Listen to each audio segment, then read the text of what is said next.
So first of all, I'd like to say welcome to everybody who has come to the Portobello Institute Sports Department open evening tonight. I hope you are all well, and it's a pleasure to have you. So first of all, I suppose I'd like to introduce myself. My name is Barry Rowe, and I am the program lead for the PE and coaching modules here in Portobello. And with us, we have my colleague Emma McLaughlin as well, who is the program lead for sports psych and performance analysis as well. And she'll be taking you through a few of those modules this evening.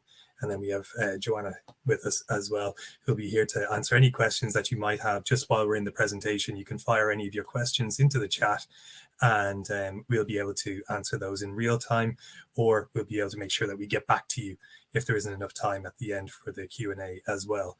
So feel free to add your thoughts if you like, and I hope you enjoy. So I suppose without further ado, we'll crack on with today's session. And as you can see, we're going to be going through the different programs that we offer here in the Portobello Institute. And we'll be looking at the BSc in Honours in Sports Therapy and the BA Honours Physical Education courses as well, along with the BSc Sports Science Performance Analysis. And then the BSc we have in Sports Psychology, Coaching and PE. And I suppose what we like to start with in these events is we like to ask you what it is that you're actually interested in studying with us. So are there any particular courses that pique your interest, or have you just a general interest and would like to see what's on offer and see is it a good fit for you? So obviously we have our BSc in sports therapy, and then physical education, sports science, performance analysis, and then sports psychology, coaching and PE. And is there anything in particular that you might have a interest in before attending this evening? We always like to find that out. Or is it more of a general have a look and see what's on offer? And you can feel free to add your comments in the chat there as we go along. I'll let you take a moment if you want to just have a few seconds just to have a think about it and just see, because it's always nice for us to gauge, I suppose, at this stage, what it is that people are interested in. I can see there, I've got a wee poll up. So if you can see just on the right hand side of your screen, you should be able to see chat, then polls. So if you can vote on what you're most interested in, we will do an overview of all the courses, but it's just nice for us to see what you're most interested in this evening. I can see there so far we've got 5 votes for the sports therapy. So that's really good to see. We've got 2 votes for the PE, and we've got 3 for the sports science and performance analysis. So that's really nice to see, a nice mix there. Lovely. Excellent. Thank you so much, Jeff.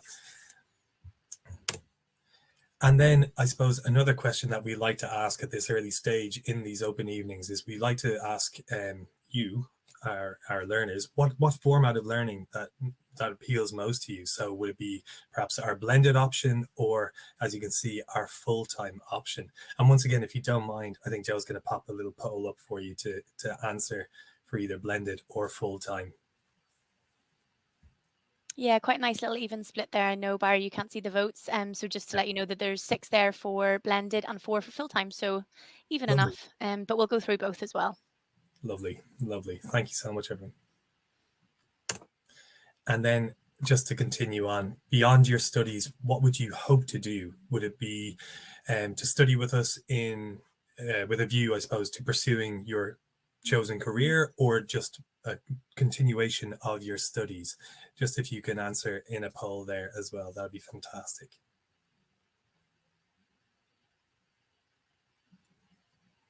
That one's a nice split as well. 4 so far for pursue my career, and 4 now for continue my studies. Lovely. Lovely. Thank you so much, everyone.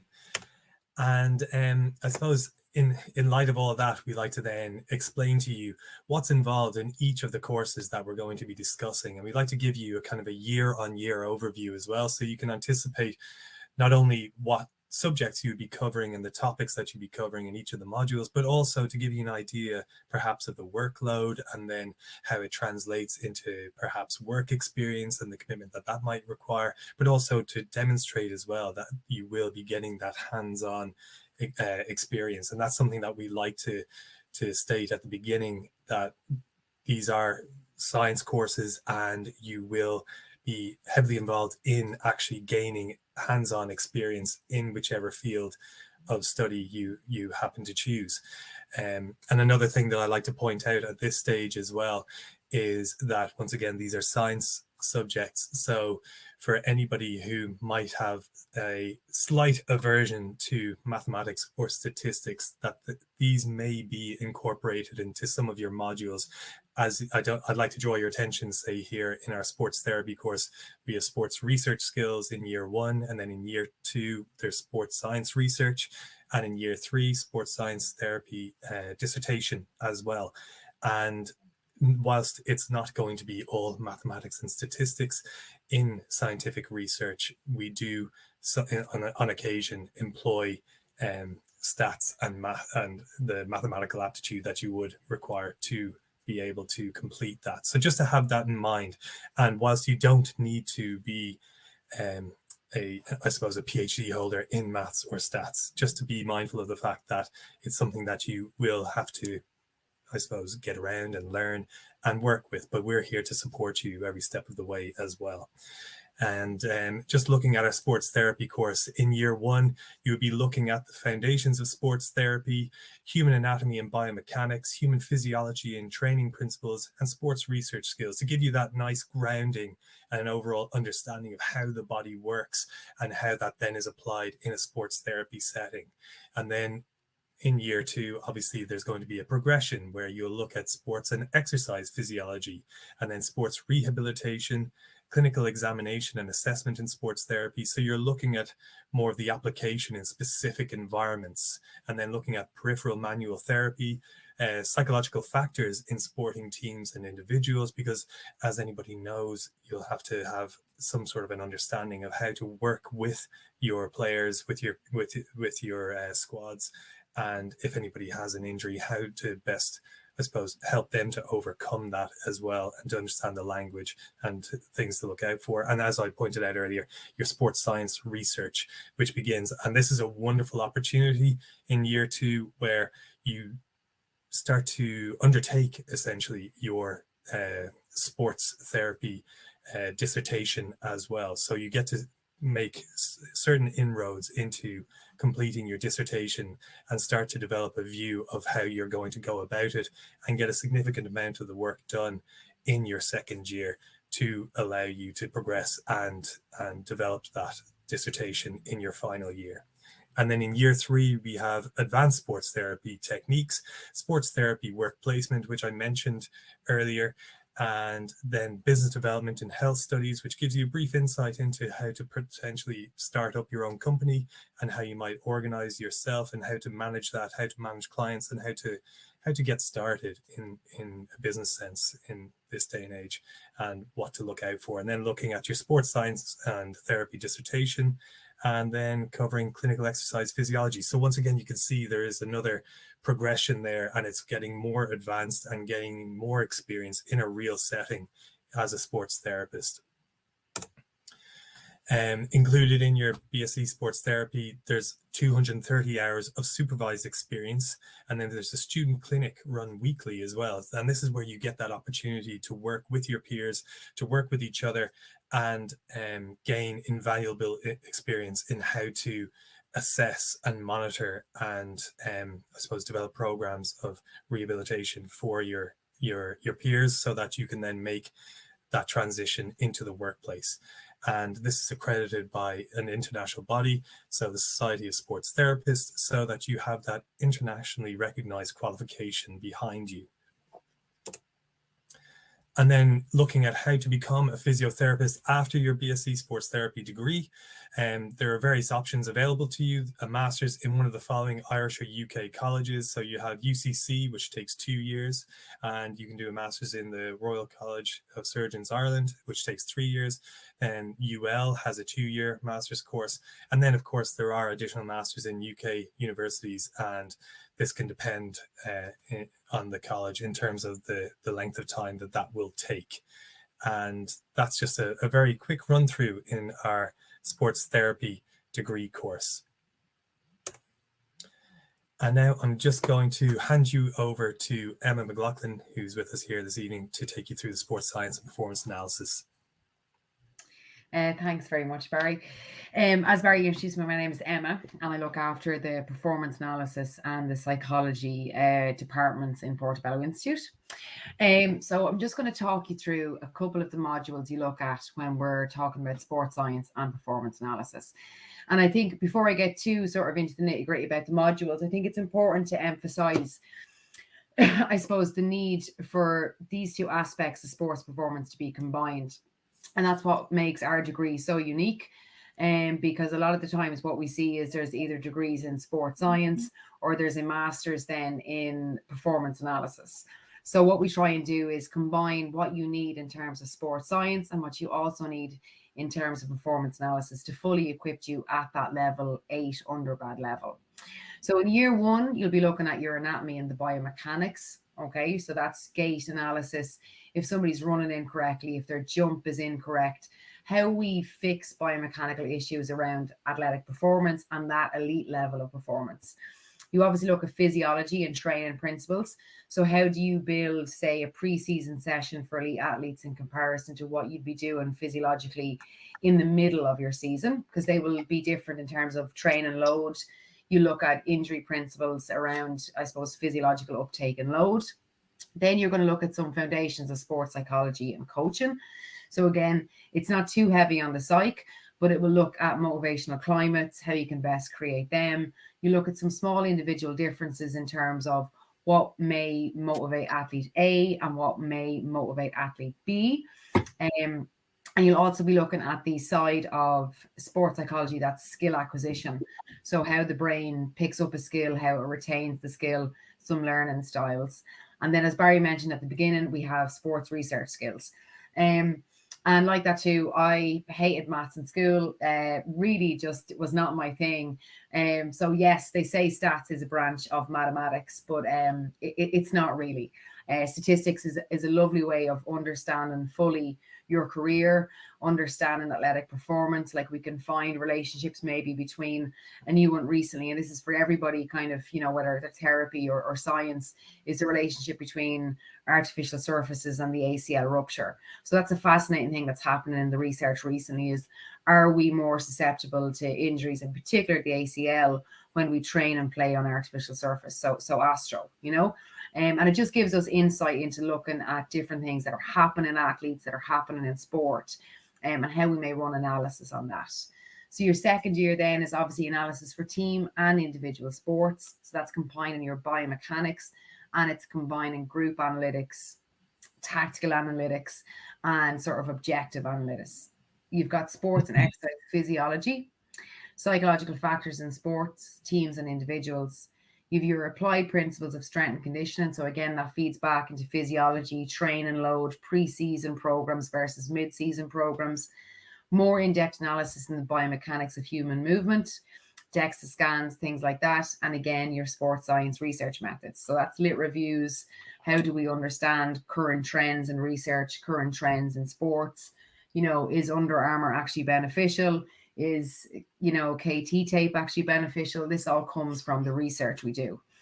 And then in your final year, you have advanced analysis for sports performance. So again, that's taken the software that analysts would use, and it's equipped you with the skills to use all those different softwares. So Ireland's quite unique. It's one of the biggest employers of analysts, with Stat Sports, Kitman Labs, Player Tech. They're all Stat Sports is an Irish company, so is Kitman Labs, and Player Tech is an Irish company originally, and they still have bases in Ireland. So all of this, working with Excel, working with different software, is all sort of getting you equipped to walk into those jobs. And then you have sports psychology of the elite athlete. You have sports performance analysis, work placement. So that's, again, it's getting out there, getting your hands dirty. It's not all sitting behind a screen or sitting in lectures. You've advanced biomechanics, and you sports performance analysis dissertation, which is just your final year project in your last year. So I suppose, performance analysis and what it looks like at the end. And that's what I was touching off at the beginning. It's quite unique in terms of, we're not fully sure where the landscape lies in Ireland yet. All we know is we're actually leading the pack in terms of technology and analysis for sport. But we're still kind of stuck between, okay, am I the analyst you bring in to watch turnovers, possessions, tackles, contacts? Or am I the analyst you bring in to watch someone's gait movement to see if that's the problem with their hip flexors? And that's the benefit of this course, is that you do have technical analysis, which is, you know, somebody's skill base. You have tactical analysis. So you'll be able to say, well, look, we lost a certain amount of possession in this area of the pitch, and this was the reason. But you'll also be in there for the biomechanical stuff, the injury prevention. So it combines all the different layers of analysis that we actually look for in elite levels of sport and elite sport. So that's what makes it unique, because some courses will just look at technical and tactical analysis, and some courses will only look at biomechanics, whereas this course actually incorporates both of them. So you can go to teams, you can go to rugby academies, soccer academies, and cover every layer of analysis an elite sports team may need an analyst to cover. So that's from the analysis side. Thank you. Thank you so much, Emma. And now just to have a quick look at our BA in physical education. So similar to what we've spoken about already, as you can see in our performance analysis course and also our therapy course, we try to imbue these courses with as much experience as possible. And it's one thing that I could just take from what Emma was saying at the end there, is that what we try to do is always make it as much of a seamless transition from studying to your work and your working life and career path. And that's something that we're always trying to do. So we try to incorporate as much experience and hands-on experience for you to combine with your studies. And we think that just makes it easier for you to make that transition into your chosen careers.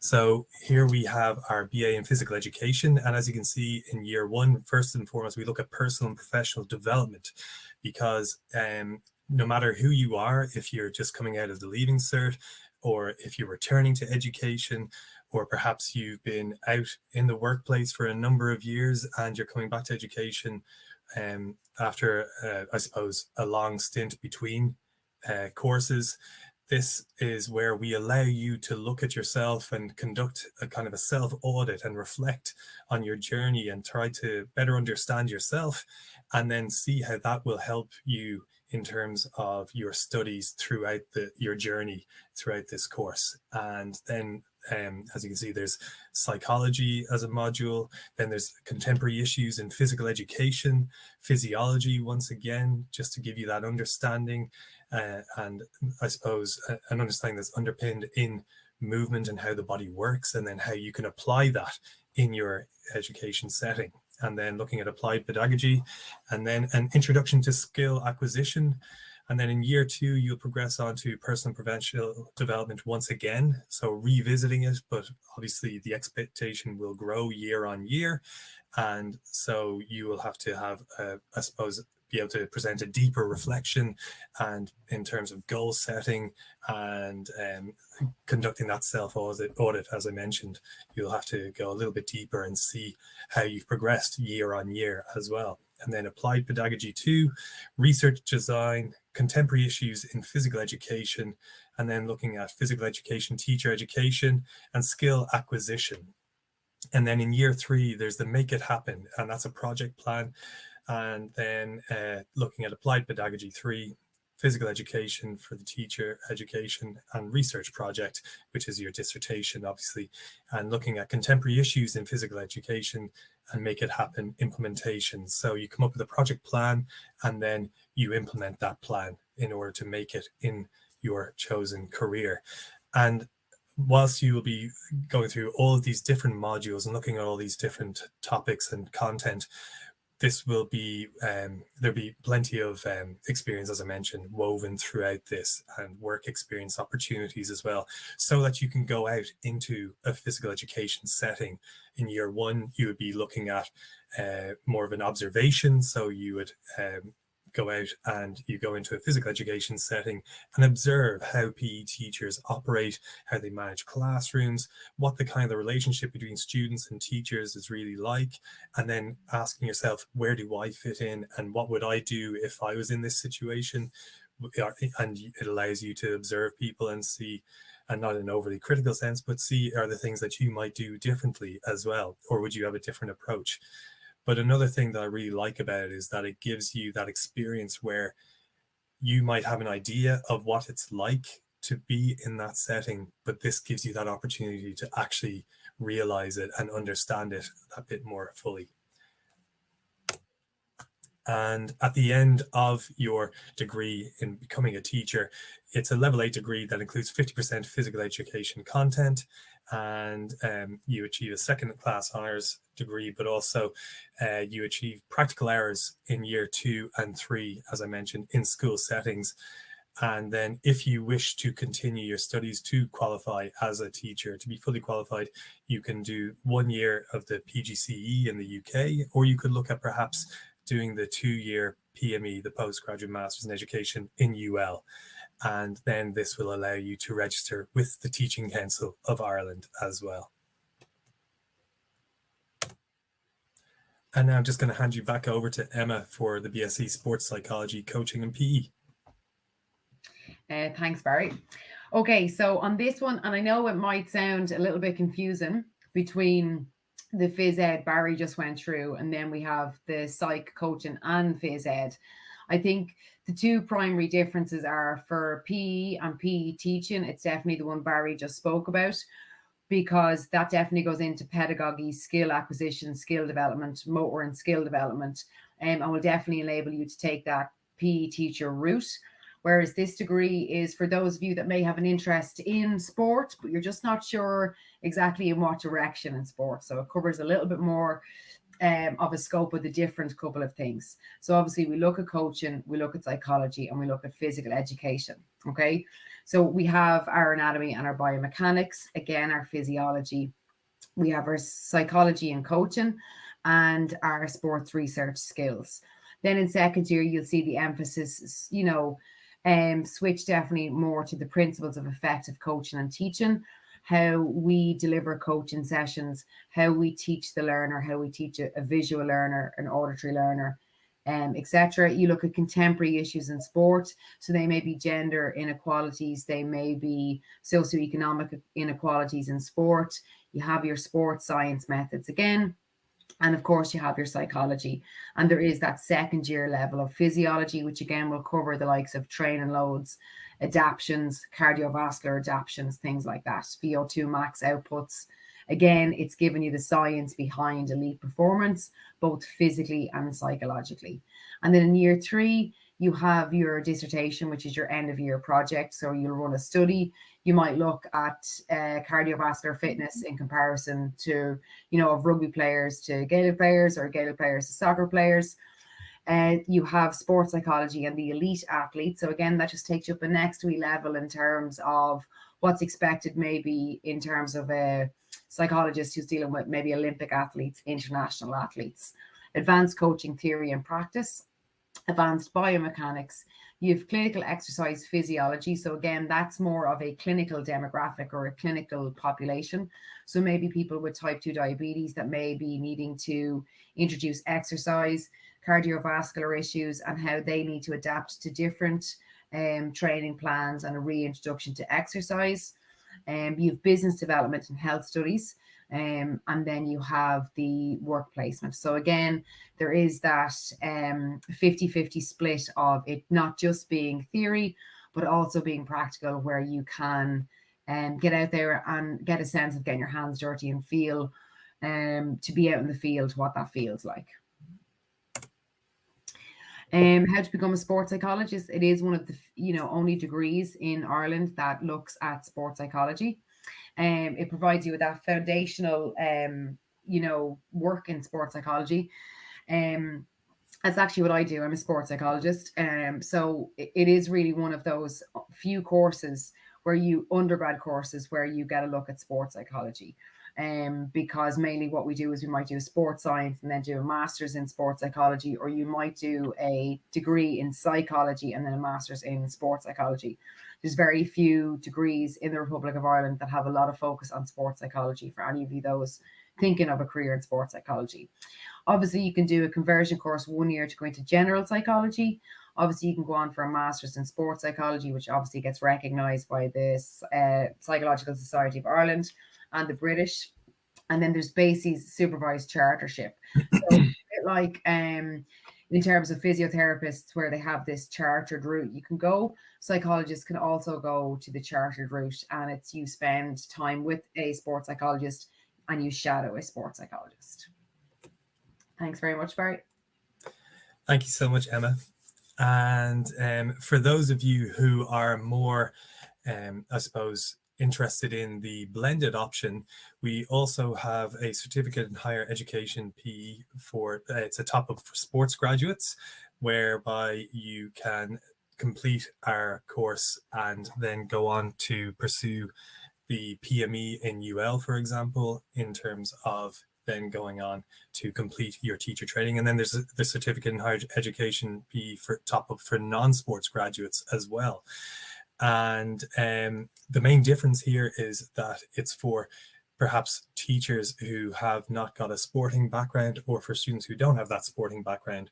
And there are a few additional modules added on here to complement your studies and help you to achieve the same level, so that you can also apply for the PME.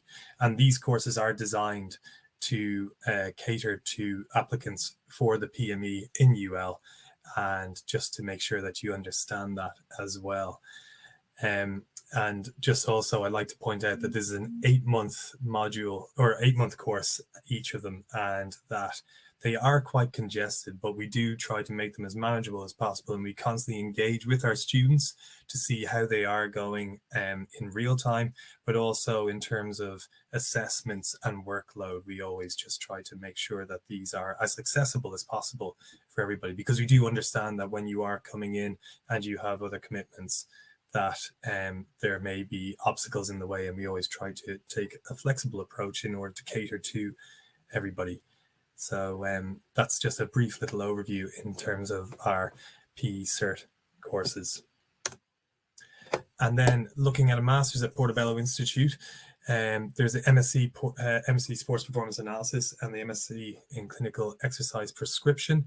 And the MSc in Sports Performance Analysis will provide you with an in-depth and relevant focus on applied academic sports performance analysis skills that are needed for the role as a sports performance analyst and in elite and professional sports.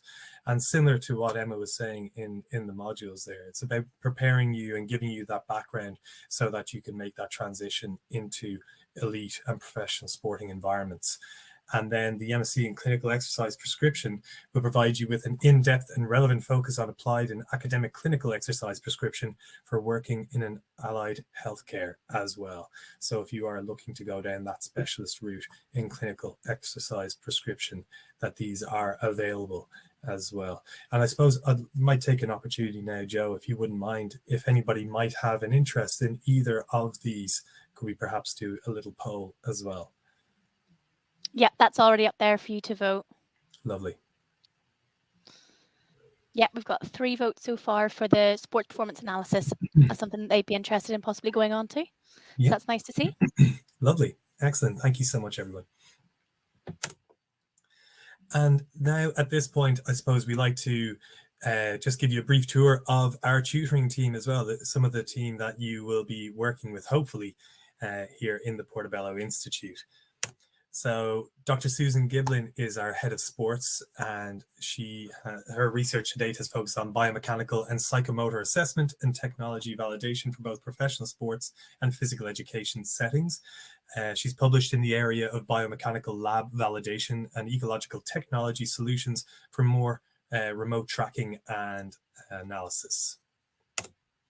And as I already introduced myself, my name is Barry Rowe, and my background is I did a master's in sports performance in UL, where I also worked as a strength and conditioning coach and nutrition advisor for the Munster Academy while I was down there. And I also have a background in marketing as my undergrad. So for anybody who is attending here, who is looking at changing their career path entirely, I can truly empathize and would recommend it if it is something that you are passionate about, because I am enjoying my career in sports and lecturing in Portobello for the last number of years. And I can say that it paid off.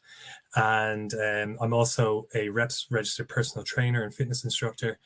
And I work on the applied principles in teaching in adventure activities and also aquatics, but also the principles of effective coaching, business development, and then looking at work placements as well.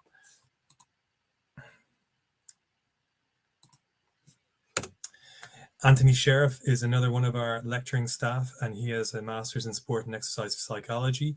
He is also a qualified teacher.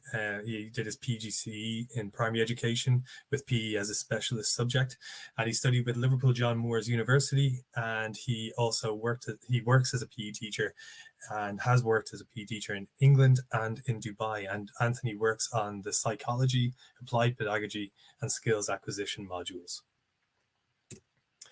Emma McLaughlin, who you have met this evening. I suppose I'll allow you to discuss yourself, Emma.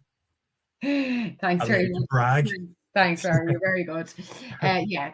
So as it says there, my background, and I've explained, is psychology is my primary background. My degree is psychology, my master's, and I'm currently doing my PhD. I would look at the normal things around psychology in terms of goal setting and confidence, but I actually look predominantly research, decision making, and cognitive assessments in invasion-based sports. So my research would be a lot around soccer, rugby, Gaelic, anywhere where there's an opposition and there's a lot happening in the environment. I would look at how we process information, how we make decisions. So that would be my big interests. And as I said, I look after the research. I do love research and stats, which most people don't fully understand why I love it so much, but I do. So I do look after the research modules and the dissertations and some of your analysis modules and obviously your psych modules. Thank you, Barry. Thank you, Emma. And then Cathal Brady is our head of sports therapy, in fact, and he has completed a BSc in physical therapy and several other qualifications in sports massage. He's also a qualified coach and played soccer to national level, and he runs his own private practice in sports therapy and works with a number of university and club teams. So he's coming with that experience as a player, but also with that real world experience as a therapist. And he runs the human anatomy and biomechanics modules, sports rehabilitation, clinical examination, assessment in sports therapy, and also works with both MME on the work placement. And then Colin Murphy is another one of our lecturing staff, and he has a master's in applied sports and exercise psychology from Waterford Institute Technology. He has a PG certificate in third level teaching and learning, and studied with Liverpool John Moores University, who has worked as a PE teacher also in England and in Dubai. And he is a physical therapist and Tennis Ireland development coach. And Colin works with Basketball Ireland, providing sports psychology support and mental skills training for national squads. And he works predominantly on our psychological factors in sports module, then also our contemporary issues in sports module, along with the sports science research methods as well. And then just a few of our other lecturers that you can meet in the Portobello Institute, and hopefully you'll get to meet, I like to say as well, will be Alan Whelan, Tom Dawson, Ciara Mulrooney, Shannon Byrne, Adam Sullivan, Dr. Liam Closley, and Gordon Sterling. And you can always check out their profiles and read their stories on the Portobello Institute website. So if you go to portobelloinstitute.com and click on the Meet the Team section, you can gain a more in-depth understanding of where we're all coming from and a little bit about our journeys as well. And you never know, it might be something that might resonate with some of your paths as well. So I would like to say thank you so much to everybody for coming this evening. And I think we have a little bit of time, Joe, for a quick Q&A, just in case anybody has any questions. Unfortunately, I can't see if there's been any questions in the chat, so apologies if anybody thinks that I've been ignoring them.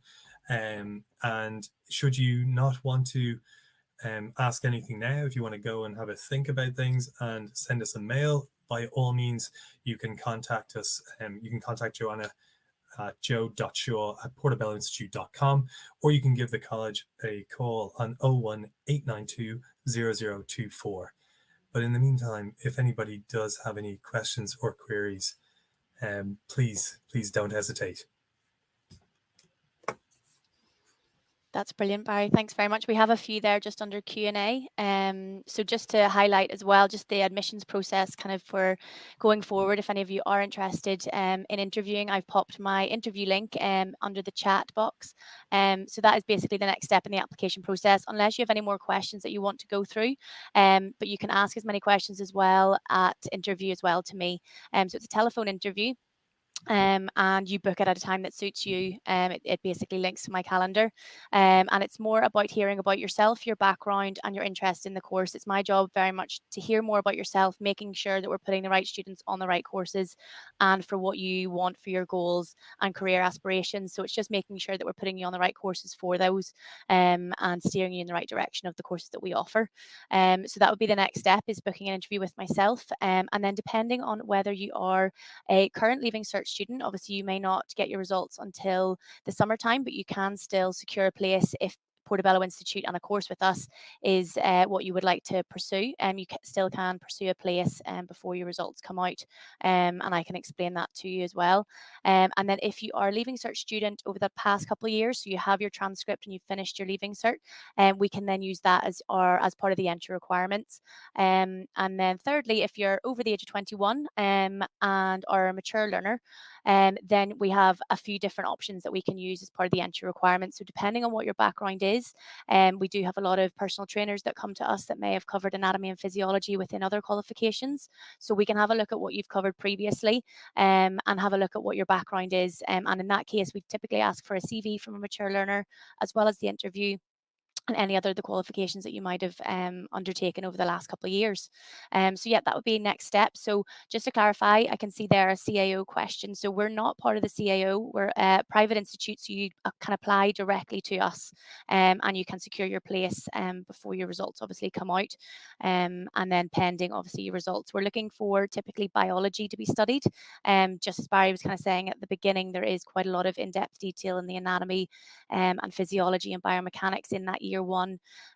So we're really looking for biology from Leaving Cert. However, if you are missing that, or you've been out of study for a long time, if you're a mature learner and you haven't done your Leaving Cert in a very long time, then that is no problem at all. And we do have an anatomy and physiology course that we can put you through, that is with us, and it's a fully distance learning course, so you don't have to attend any lectures. It's all online and can be done at your own pace.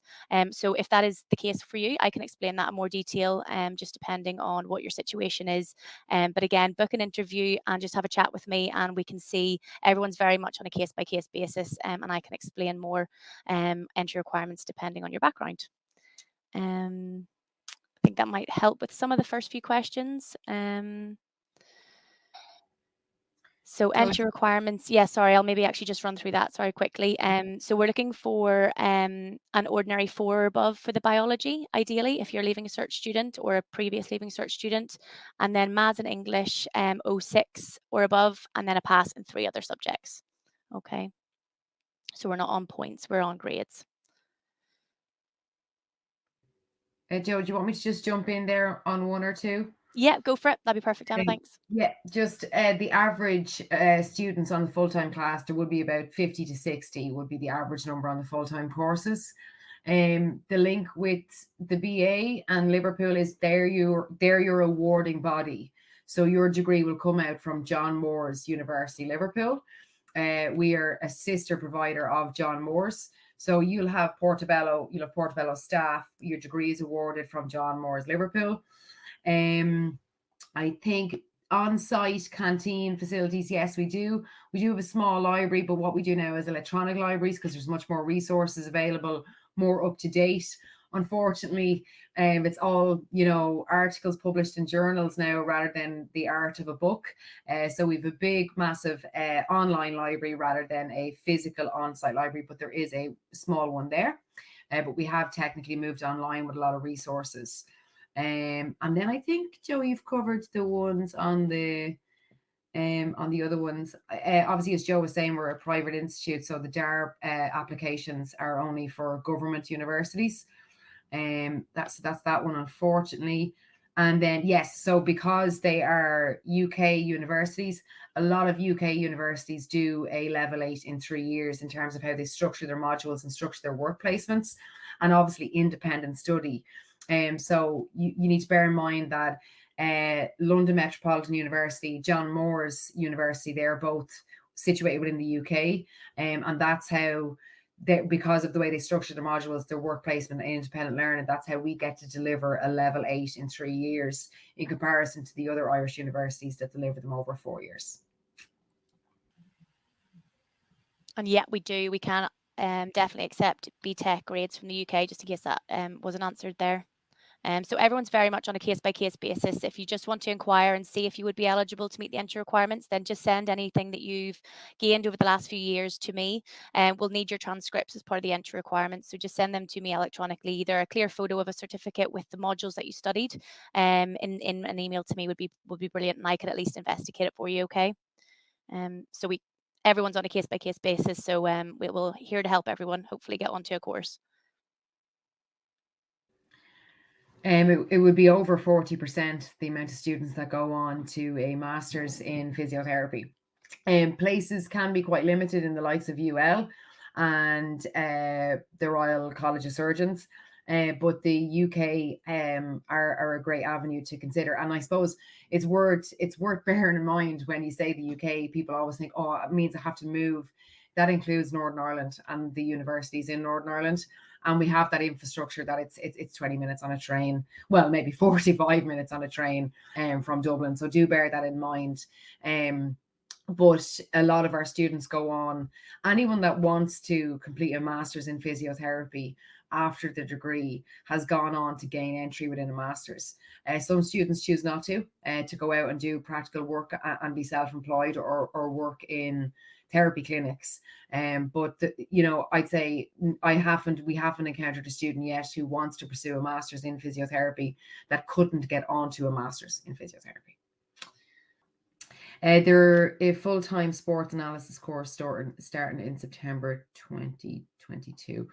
I'm not overly sure on that one, Connor. Apologies. I know the blended one is starting in February. I'm not too sure about a full-time. We just haven't ran those kind of timetables and stuff yet. But obviously, if you want to throw your email on to myself or Joe, as soon as we know what full-time degrees are running, we can let you know. Perfect, John. Yeah, so just a reminder then, our next start dates for our blended programs. So all 4 of those programs are starting on the undergraduate programs will be starting on the 5th of February. So that's our next blended cohort. And then we also have the HE certificate. If anyone's here for the HE certificate, which Barry also went through, that'll be the 29th of January, which is just next week. So those start dates are quite soon. So definitely get your interviews booked in or send me an email just to start that application process. Even just if it's a few questions, we do have start dates in February, or then our next intake will be in October 2022. Yeah. Yes, we've had several students who've gone full-time and then actually said, you know what, I'm not coping here, I'm going to switch to blended learning, if you've work commitments or family commitments. And we've had it go the other way. Some students have come off blended and gone on to full-time. So there's no restriction on if you start blended, you stay blended. If you start full-time, you stay full-time, because you've got all the same content, all the same modules, and some of you may have the same lecturers. It's absolutely no issue. The full-time sports therapy course, are you full-time 9 to 5? No, Luke, you're not. You're on average 3 days a week. And that can depend. You can be 9 to 4, you can be 10 to 5. It's definitely not a Monday to Friday 9 to 5. And we do appreciate that people are working. So we do try and get that timetable out to students as quick as we can, so you can delegate your time with your studies and time obviously at work. But first year therapy is roughly around 2 days a week, and then second and third year is 3 days a week. They're difficult days, but it's not a Monday to Friday 9 to 5. So yeah, my best advice for if you're still waiting for a CAO offer, so if you're still waiting until the summertime for your CAO places and your preferred place would be on the CAO, I would probably recommend waiting until you get your offers, because we typically do still have places left at that stage. Obviously last year it was very late, the kind of results months, which I know was obviously kind of COVID related, so hopefully it isn't as late or delayed this year. But if you are waiting for a CAO offer, then I would wait until those offers come out and you get your results, and then hopefully we still have places remaining. We typically will still in August time have places, and then the best thing to do would be to at least start the process with Portobello Institute, and you could have your interview done, and have your place secured pending your results. And then depending on what you want to go, if you want to go down the CAO route or with us, then at least you have a majority of the application process started, and you're not starting it in, say, September time, for those full-time courses. So I would at least start the process with Portobello, and then you've got your options open. Sorry, I think we missed one there on sports clubs with Portobello.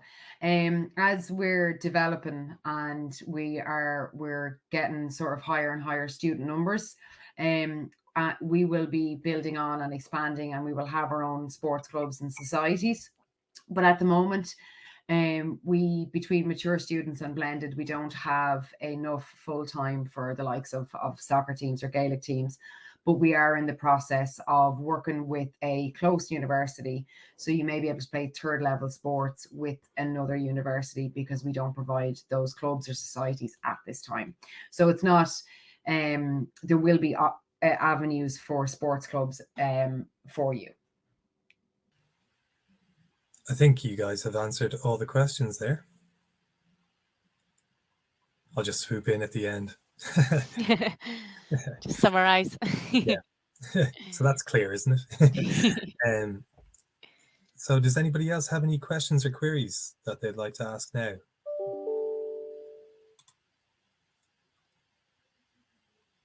And please remember as well, you can always pop Joe an email afterward as well. Yep, absolutely. Just a wee reminder, my email is joe.shaw@portobelloinstitute.com. And then, yep, direct line to me is then 018920024. So more than happy to chat to any of you, or if email's easier, be more than happy to chat to any of you, even if it's just a few questions. Sorry, just the last one in there about assessments. So what we do is we have maybe 2 assessments per module. It really depends on what degree you're referring to. But what we do is there's always 2 sides of a module, and 2 opportunities to get a good grade. So you might have a practical exam and then a written theory exam, or you might have a written exam and a verbal exam. And again, that just covers all elements. Some people do very well in written exams. Some people do very well when they verbalize their knowledge. And that's why we try and have a mix of assessments so we can play to a student's strengths. It's not all exams, all written. There's lots of practicals. There's lots of social assessments where your skills as a PE teacher or your skills as a therapist are under examination if you're not good at, written pieces. So it really depends on what degree you're thinking of. And we do a lot of presentations as well like that too, to play at different student strengths.